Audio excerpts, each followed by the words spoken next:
அப்படிப்பட்டவரை பார்த்து இன்றைக்கு வந்து பாத்தீங்கன்னா இன்றைக்கு ஒரு நடிகர் இப்படி பேசுறார். ஆகவே இதை விட பெரிய கூட்டத்திலாம் பாத்தீங்கன்னா பிரஜாராஜ்யத்துல சிரஞ்சீவி அந்த கூட்டத்தை எடுத்து பாருங்க, எதுக்கு கம்பேர் பண்ணி பாருங்க. இதெல்லாம் காமிச்சாரு.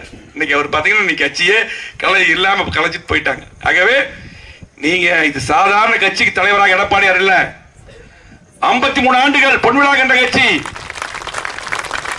31 ஆண்டுகள் ஆளுங்கட்சியா இருந்திருக்கிறோம். அதிகமான திட்டங்கள் தந்தது அதிமுக.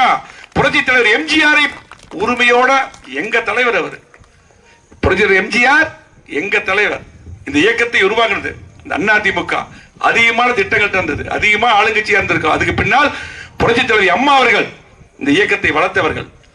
அம்மாவையும் தலைவரையும் தன் திட்டங்கள் மட்டுமல்ல, மக்களுக்கு தேவையான திட்டங்கள் தந்து மக்களின் தலைவர் இருப்பவர் எடப்பாடியார். அதை மறக்க கூடாது. எடப்பாடி சொன்னவர் 210 தொகுதிகளை வெற்றி பெற்று எடப்பாடியார் முதலமைச்சர் வருவார். இது யாரும் மறுக்க முடியாது. இது நடக்கும் கண்டிப்பா.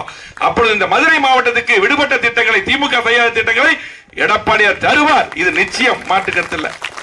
விஜய் மட்டுமல்ல, இது யாரையும் தடுக்க முடியாது. எடப்பாடியார் முதலமைச்சர் ஆவது உறுதி.